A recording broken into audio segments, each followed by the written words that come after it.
Hello everyone, कैसे हैं आप सभी लोग। मेरा नाम है अंकित मिश्रा और आप सभी का स्वागत है हमारे अपने प्लेटफॉर्म अमर ज्योति प्राइम पे, जहां पे हम लोग ये 400 इंपॉर्टेंट टॉपिक की पूरी एक लिस्ट प्रिपेयर कर रहे हैं। जहां पे हम लोग इलेक्ट्रिकल इंजीनियरिंग के जितने भी मोस्ट वीआईपी या मोस्ट इंपॉर्टेंट 400 टॉपिक्स होंगे वो हम लोग यहाँ पे कवर करेंगे। आप किसी भी जेई या ए एग्जाम की प्रिपरेशन करिए, चाहे आप रेलवे की प्रिपरेशन करिए, चाहे आप किसी भी स्टेट का पीएससी का जो एग्जाम होता है जिसमें एससीएस की वैकेंसी आती है, आप उसकी प्रिपरेशन करिए। तो ये 400 टॉपिक्स आपके लिए बहुत ही ज्यादा हेल्पफुल रहेंगे।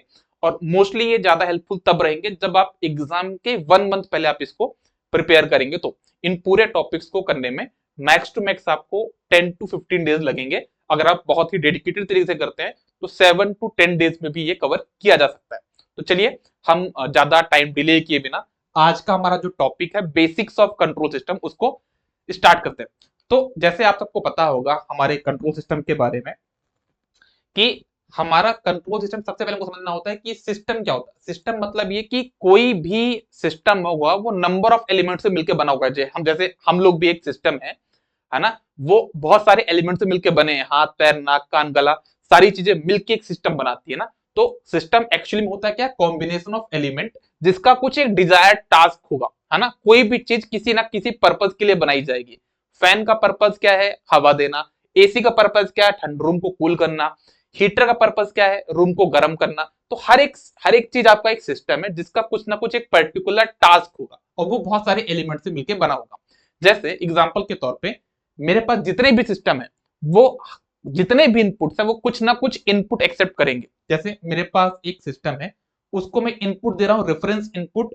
वो क्या है मेरे पास, आर ऑफ टी। जैसे आप इसको ऐसे समझो, मेरे पास एक सिस्टम है, कौन सा सिस्टम है, फ्रिज है। तो उसके लिए इनपुट क्या होगा, इलेक्ट्रिसिटी। उसका आउटपुट क्या है, कूलिंग, राइट। जैसे हम लोग भी एक सिस्टम है तो हम लोग के लिए इनपुट क्या होगा, फूड, जो हम लोग खाना खा रहे हैं। और जो हम लोग वर्कआउट कर रहे हैं, जो हमको एनर्जी मिल रही है, वो हमारा आउटपुट है।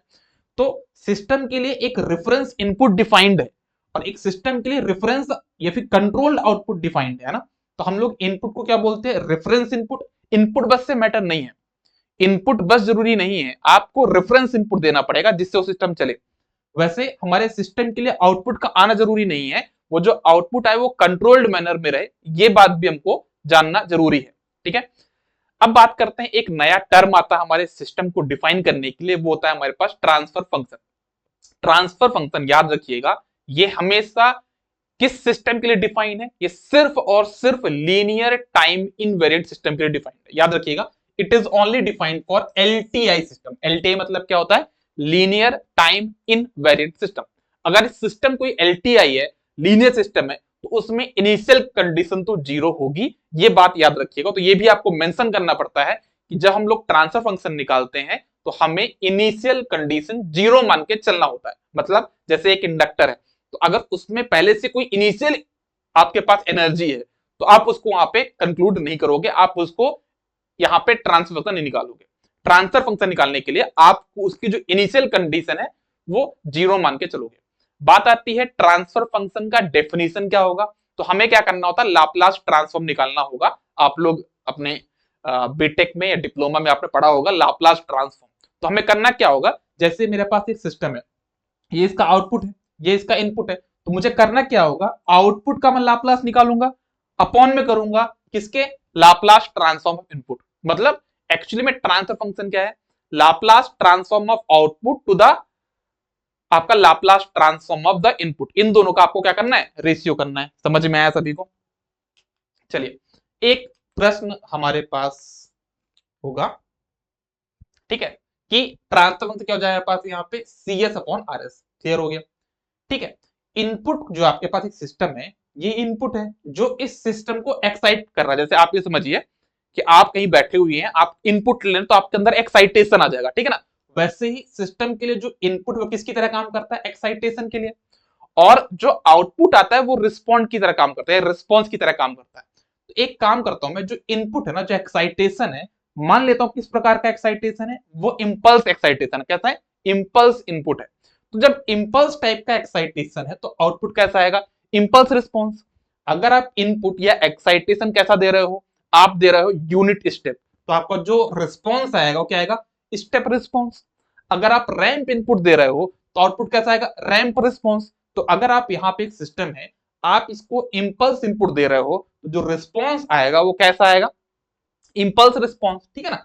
तो यहाँ पे अगर आर ऑफ टी की वैल्यू कितनी है, डेल्टा ऑफ टी, तो सी ऑफ टी कितना हो जाएगा, इम्पल्स रिस्पॉन्स कहलाएगा ये, ठीक है ना, मतलब ये आपका इम्पल्स रिस्पॉन्स कहलाएगा। तो आपको पता है ट्रांसफर फंक्शन क्या होता है, Laplace transform C T upon R T, ठीक है ना। तो यहाँ C S by R S, आपको पता है इम्पल्स का जो लाप्लास होता है वो कितना होता है, 1।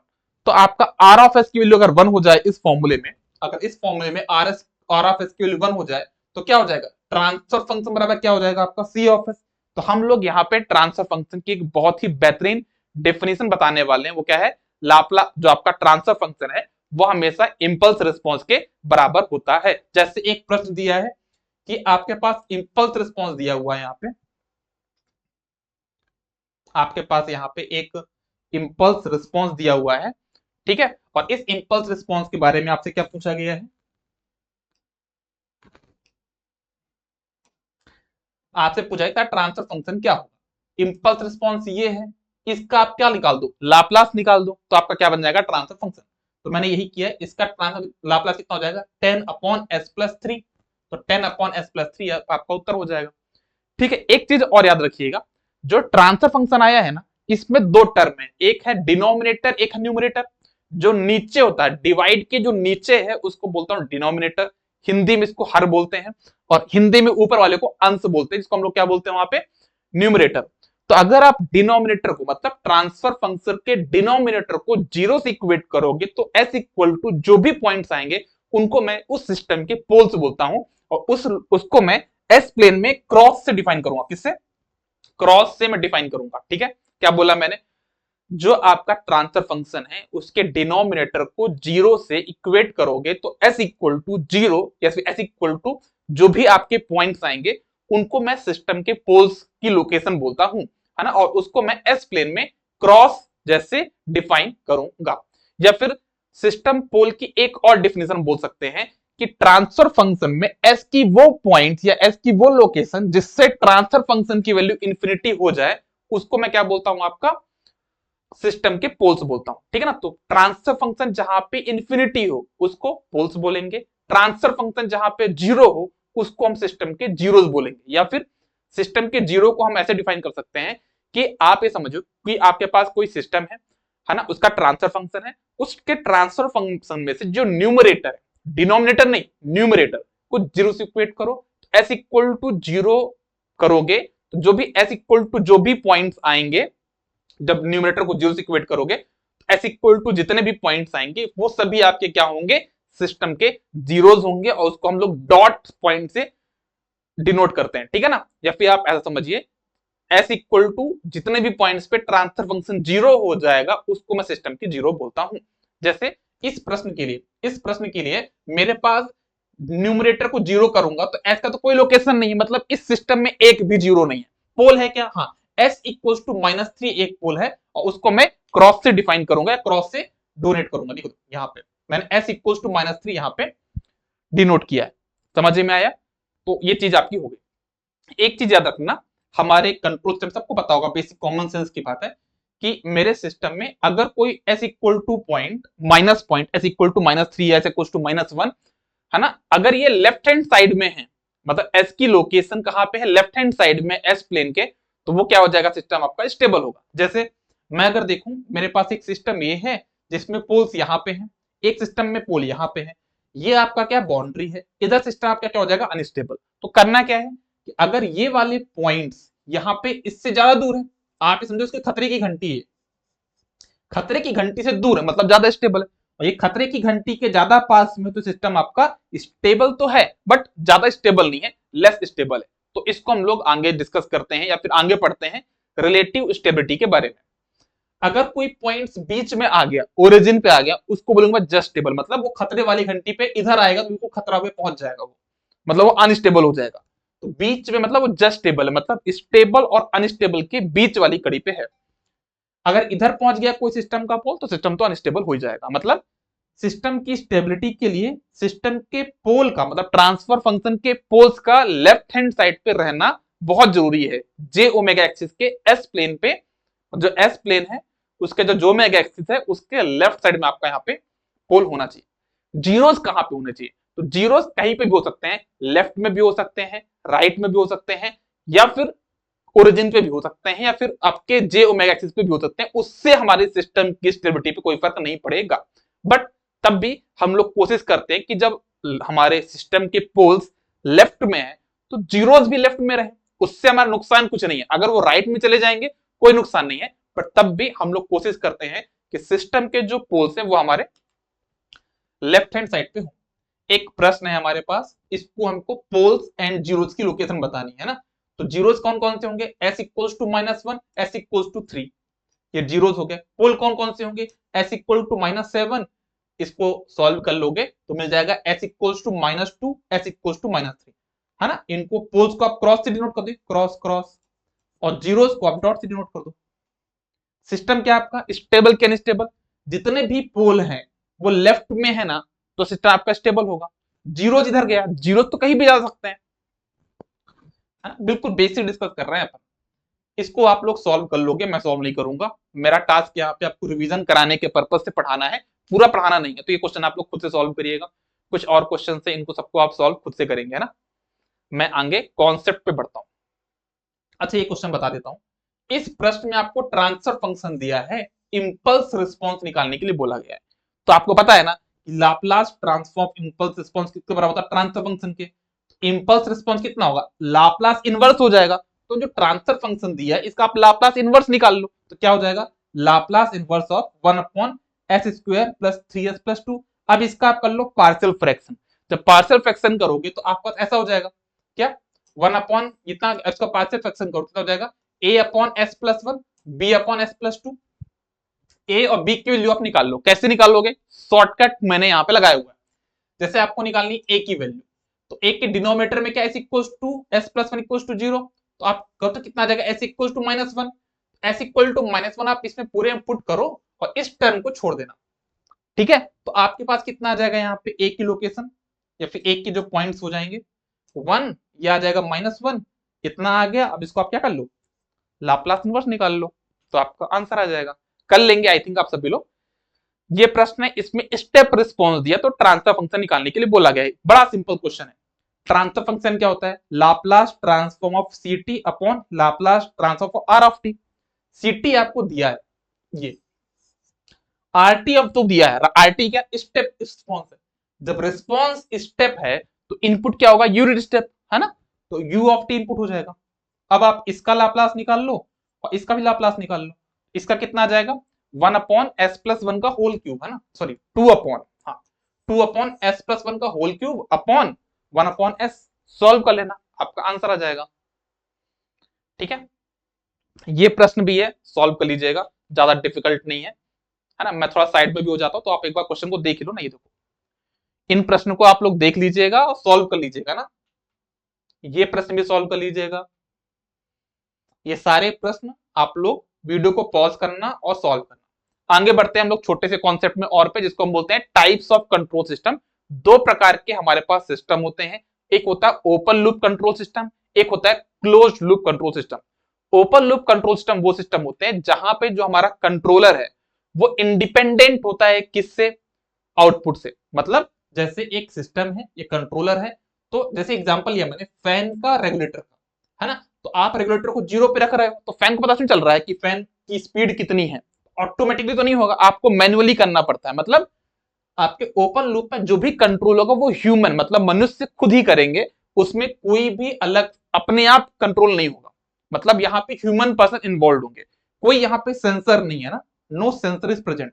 जो भी हम लोग यहाँ पे प्रोसेस करेंगे वो हमें खुद से करनी पड़ेगी। मतलब control action is dependent on human. जैसे एग्जांपल है आपका यहाँ पे ब्रेड टोस्टर का, एक ब्रेड टोस्टर वाली मशीन होती है ना, आप उसमें ब्रेड डालो तो वो अपने आप नहीं चलेगा, आपको देखना पड़ेगा कि आपने 1 मिनट के लिए रखा, अगर वो जल रहा है तो आपको 30 सेकंड के अंदर उसको निकालना पड़ेगा। मतलब वो ऑटोमेटिकली बाहर नहीं आएगा। अगर आप उसको ऑटोमेटिकली मोड में छोड़ दोगे तो जल सकता है। जो ब्रेड टोस्टर एक मशीन आती है वो ओपन लूप कंट्रोल सिस्टम है। जैसे मिक्सी जो आती है ना आपके किचन पे, तो अगर उसमें आप कोई भी आइटम रख रहे हैं तो ऑटोमेटिकली बंद नहीं होगा, वो आपको देखना पड़ेगा। जो भी आप उसमें प्रोडक्ट डाल रहे हैं वो पूरा मिक्स हुआ कि नहीं हुआ, जो भी आप पर्पस के लिए इसको कर रहे हैं, तो वो आपको मैनुअली चेक करना पड़ेगा, ऑटोमेटिक वहां पे काम नहीं होता है, ठीक है ना। माइक्रोवेव को आप ऑटोमेटिक बोल सकते हैं, कुछ जगह माइक्रोवेव ऑटोमेटिक आते हैं, ठीक है। तो ये हो गया आपके पास एग्जांपल। जैसे एक ट्रैफिक सिग्नल का भी एग्जांपल होता है कि ट्रैफिक सिग्नल में क्या देखने को मिलता है, वो भी आपका एक तरीके से ओपन लूप कंट्रोल सिस्टम है। कैसे? जैसे मेरे पास एक ट्रैफिक सिग्नल बना हुआ है, चौरस्ता बना हुआ है, ठीक है। अब देखो यहाँ पे बहुत सारी भीड़ है, यहाँ पे भी कम भीड़ है, यहाँ भीड़ नहीं है, यहाँ भीड़ नहीं है। अब इसमें जो टाइम लग रहा है 30 सेकंड का, ट्रैफिक सिग्नल में जो टाइम होता है 30 सेकंड का, तो एक्चुअली में इसको क्या होना चाहिए, जहां पे ज्यादा भीड़ है उसको ज्यादा टाइम देना चाहिए, जहां पे भीड़ नहीं है उसको टाइम नहीं देना चाहिए, ठीक है ना। तो इसमें ऐसा नहीं हो पाता, मतलब ये भी एक तरीके से क्या हो गया आपका ओपन लूप कंट्रोल सिस्टम, मतलब जो भी करना होगा वो मैनुअली करना पड़ता है, उसको हम लोग बोलते हैं आपका ओपन लूप कंट्रोल सिस्टम।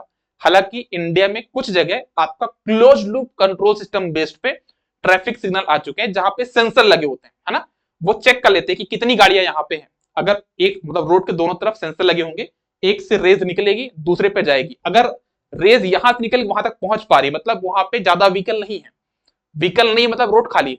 लेकिन अगर यहां से सेंसर निकल रहा है और यहां तक नहीं पहुंच पा रहा, मतलब यहां पे बहुत ट्रैफिक है ना, तो उसके बेस पे ऑटोमेटिकली ऑपरेट होता है कि कहां पे किसको हमको कितना टाइम देना है, ठीक है। तो इस बेस पे भी कुछ जगह आपके close loop control system base पे आ चुके हैं।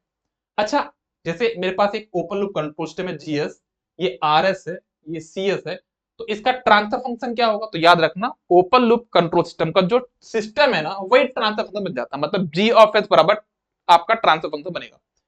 क्लोज लूप कंट्रोल सिस्टम में आपके पास सेंसर प्रेजेंट होता है और जो कंट्रोल एक्शन है ना वो आउटपुट के ऊपर डिपेंड होता है, मतलब आउटपुट के ऊपर वो आपका डिपेंड होगा, ठीक है ना। तो यहां पे लिखा भी है मैंने, यहां पे हमारे पास जो क्लोज लूप कंट्रोल सिस्टम होंगे दो प्रकार के होते हैं, एक होता है पॉजिटिव फीडबैक, एक होता है निगेटिव फीडबैक।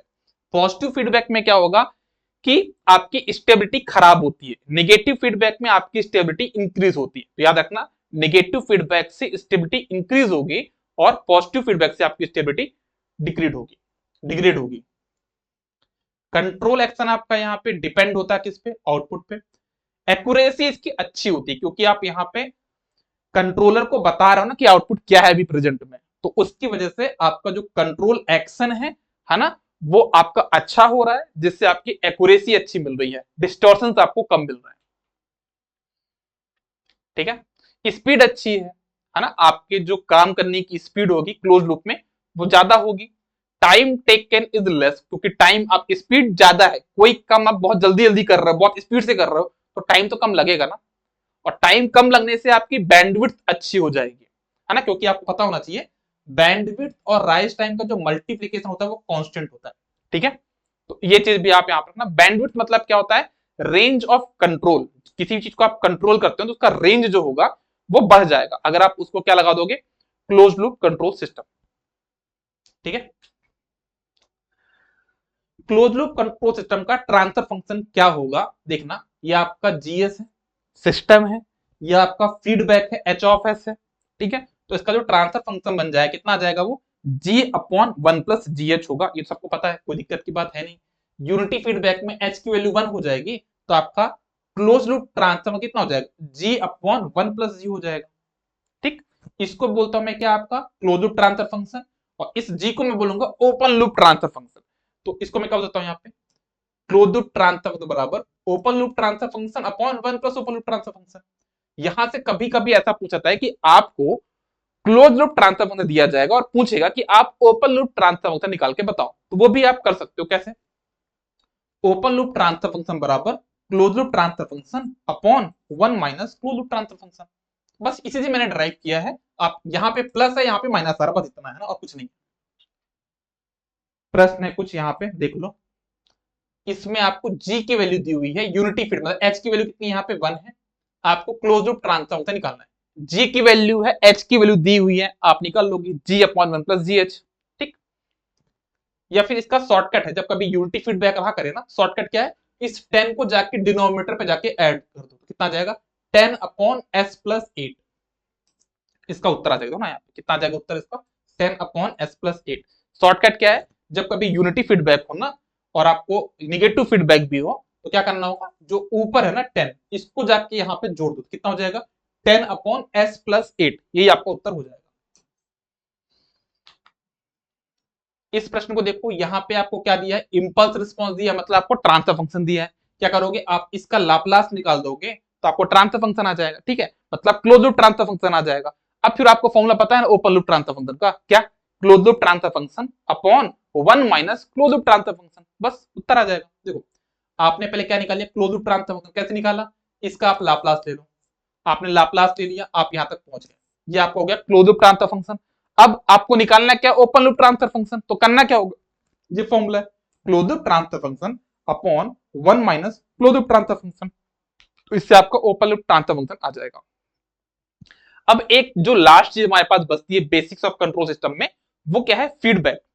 फीडबैक का इफेक्ट क्या होगा हमारे सिस्टम पे, जैसे आपका जो ओपन लूप कंट्रोल सिस्टम था वहां पे कोई फीडबैक नहीं था, आपका जो क्लोज लूप कंट्रोल सिस्टम उसमें फीडबैक प्रेजेंट है।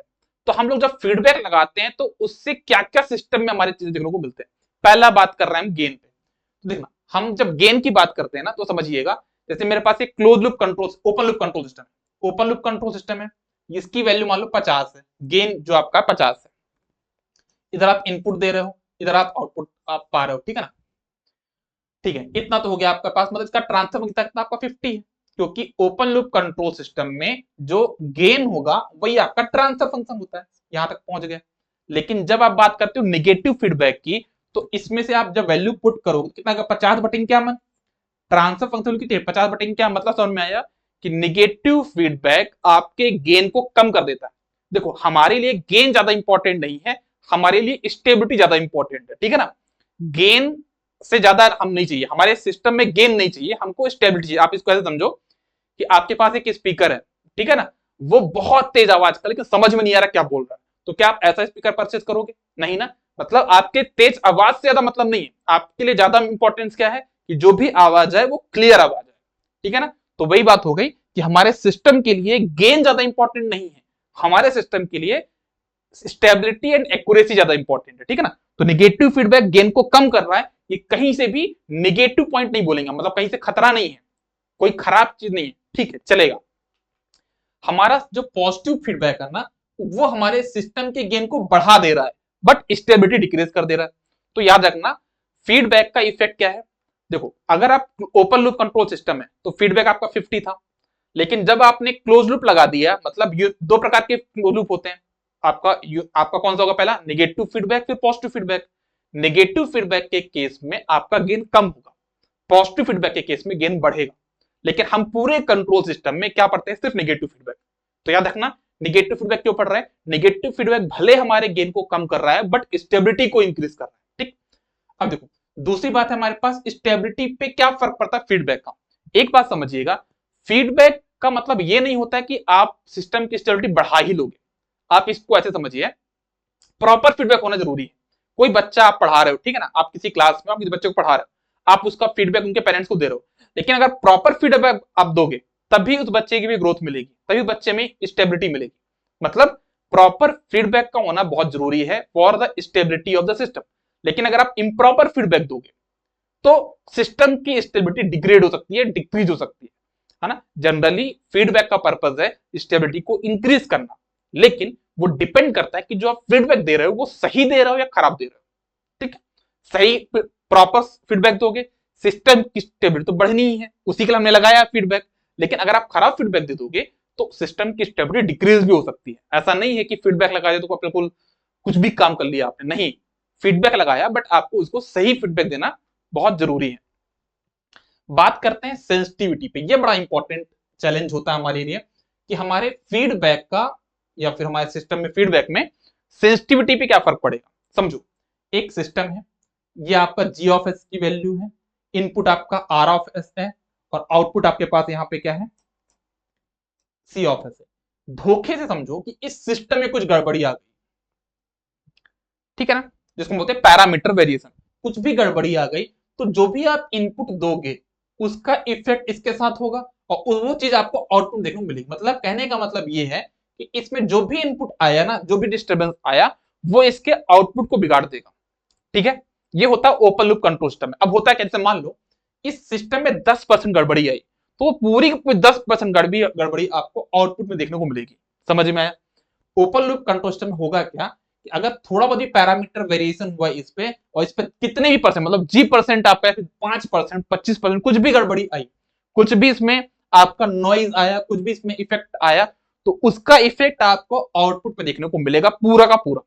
ठीक, आपका जो एक सिस्टम है ना, ये पूरा कंट्रोल सिस्टम जो है, इसमें जो सिस्टम है ये इनपुट के लिए सेंसिटिव होना चाहिए, मतलब इनपुट में चेंज करो आउटपुट तुरंत चेंज होना चाहिए।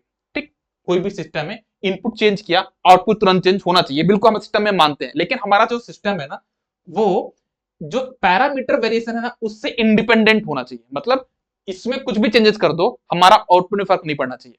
ये एक चीज हम लोग अपने सिस्टम में चाहते हैं, लेकिन यही चीज हमको देखने को नहीं मिलती कहां पे, ओपन लूप कंट्रोल सिस्टम में। क्यों? हम सेंसिटिविटी कैसे डिफाइन करेंगे? Percentage change in transfer function upon percentage change in G. अगर हमारे जी में कुछ चेंजेस हुआ तो उसको हम कैसे डिफाइन करेंगे, है ना? तो ये हमारा होता है किसका, सेंसिटिविटी का फॉर्मूला, और इसकी वैल्यू होती है हमारे पास क्या, ओपन लूप के लिए 1, क्योंकि जी को जब डिफरेंशिएट करोगे तो कितना आ जाएगा आपके पास, वहां पे 1 आ जाएगा। तो आप जब इसको क्रॉस मल्टीप्लाई करोगे तो क्या बोलोगे, percentage change in transfer function is equal to percentage change in G. ठीक है, मतलब एस एम जी की वैल्यू यहाँ पे कितनी हो जाएगी, 1 हो जाएगी। लेकिन क्लोज लूप में एस एम जी की वैल्यू जब पूरा सॉल्व करोगे तो इसकी वैल्यू कितनी आएगी आपके पास, वो आएगी 1/1 प्लस जी एच। मतलब कहने का मतलब क्या है, percentage change in transfer function will be equal to percentage change in G upon 1 plus G H. देखो आप ये समझो, जब आप ओपन लूप में थे तो यहाँ पे 1 प्लस जी एच नहीं था, यहाँ पे 1 प्लस जी एच आ गया। इसका कहने का मतलब क्या है कि जी में जितना भी चेंजेस होगा उसको आप डिवाइड करोगे तो वो वैल्यू ऑलरेडी क्या हो जाएगी, कम हो जाएगी। जैसे एक प्रश्न में दिखाता हूं मैं, देखो एक प्रश्न है, एक ये सिस्टम है, एक ओपन लूप कंट्रोल सिस्टम है, एक क्लोज लूप कंट्रोल सिस्टम है, दोनों सिस्टम की वैल्यू सेम। देखो ना, यहाँ पे जी इक्वल टू 10 है, यहाँ पे जी इक्वल टू 10 है। इस वाले सिस्टम में हम लोग क्या कर रहे हैं, ऐसा बोल दे रहे हैं कि यहाँ पे कुछ गड़बड़ी आ गई है ना, और इसकी वैल्यू 10% चेंज हो गई, तो C1 में कितना चेंज होगा, और वैसे यहाँ पे 10% चेंज हो गया तो C2 की वैल्यू कितनी चेंज होगी, ये मुझे बताना है। तो देखो ओपन लूप में क्या होता है, जितना इसमें चेंजेस आए उतना पूरा आपके आउटपुट चेंज मिलेगा, क्योंकि यहाँ पे 10% चेंज हुआ है तो इसमें C1 में भी 10% का चेंज आएगा। लेकिन इसमें क्या होगा कि इसमें जो 10% का चेंज आया है ना, उसको आप डिवाइड करो किससे, 1 प्लस जी एच से। ये देखो, है ना, परसेंटेज चेंज इन एम बराबर percentage change in G upon 1 plus G H यहाँ पे है। जब 1 प्लस जी एच है तो क्या हो जाएगा, ये 10/11, तो इसकी वैल्यू ऑलमोस्ट 1% हो गई। मतलब आप यहाँ पे 10% चेंज किए, ये 10% चेंज हुआ, आप इसको 10% चेंज किए, लेकिन ये सिर्फ आपका 1% चेंज हुआ। C2 में जो उसका इफेक्ट देखने को मिला सिर्फ 1%। यही तो हम अपने सिस्टम में चाहते हैं कि अगर हमारे धोखे से, हालांकि हम कोशिश नहीं करते कि कहीं से हमारे पास नॉइज वेरिएशन कुछ आए, लेकिन धोखे से कभी आ जाता हमारे सिस्टम में तो उसका इफेक्ट हमारे आउटपुट पे देखने को ना मिले। तो ये चीज हम लोग यहाँ पे चाहते हैं। ठीक है, एक चीज और बनता है कि हमारी जो सेंसिटिविटी है फॉर द फीडबैक कम होनी चाहिए, ज्यादा होनी चाहिए, ऑब्वियसली ज्यादा होनी चाहिए। हमने अपने सिस्टम में फीडबैक क्यों लगाया है, क्योंकि वो हमारे सिस्टम को इंप्रूव करे। तो अगर हम उसको नहीं सुनेंगे, मतलब अगर उसके लिए सेंसिटिव नहीं होंगे तो कैसे काम चलेगा। तो इसकी वैल्यू कितनी होती है, एस एम एच की वैल्यू माइनस जी H upon 1 plus G H, मतलब डिनोमिनेटर में तो उतना ही है 1 प्लस जी एच, बस ऊपर लगा देना माइनस जी एच। ठीक है ना, तो ये हो गया आपका पूरा का पूरा बेसिक्स ऑफ कंट्रोल सिस्टम, जहां पे मैंने पूरा आपको पहले कंट्रोल सिस्टम के बारे में बताया, सिस्टम के बारे में बताया, कंट्रोल सिस्टम के बारे में बताया, ट्रांसफर फंक्शन के बारे में बताया, टाइप्स के बारे में बताया, एग्जांपल्स के बारे में बताया, सेंसिटिविटी के बारे में डिस्कस करी हमने, रेजोल्यूशन के बारे में डिस्कस किया हम लोगों ने, स्टेबिलिटी के बारे में डिस्कस किया हम लोगों ने, बैंडविड्थ के बारे में बात करी, स्पीड के बारे में बात करी। मतलब एक तरीके से पूरा जो हमारा कंट्रोल सिस्टम का बेसिक्स होता है वो पूरा मैंने यहाँ पे कवर कर दिया है। आई होप आपको वीडियो अच्छा लगा होगा। अगर आपको वीडियो सही लगा तो आपको करना क्या है, आप हमारे अमर ज्योति प्राइम ऐप को डाउनलोड करिए, वहां पे स्टोर सेक्शन पे आपको एक कोर्स मिलेगा रिवीजन बूस्टर, जिसका कॉस्ट सिर्फ 99 रुपीज है ना, लाइफ टाइम वैलिडिटी है। उस कोर्स को जाके एनरोल करिए, वहां पे आपको पूरे 400 टॉपिक्स साथ में मिल जाएंगे, उनके वीडियोस मिल जाएंगे, और साथ ही साथ वहां पर आपको टेस्ट भी मिलेंगे, और मेरे द्वारा जो बनाए हुए नोट्स हैं, वो भी आपको देखने को मिल जाएंगे। ठीक है, तो चलिए आज के लिए बस इतना ही। बहुत बहुत धन्यवाद। Good day, all the best, take care, bye bye.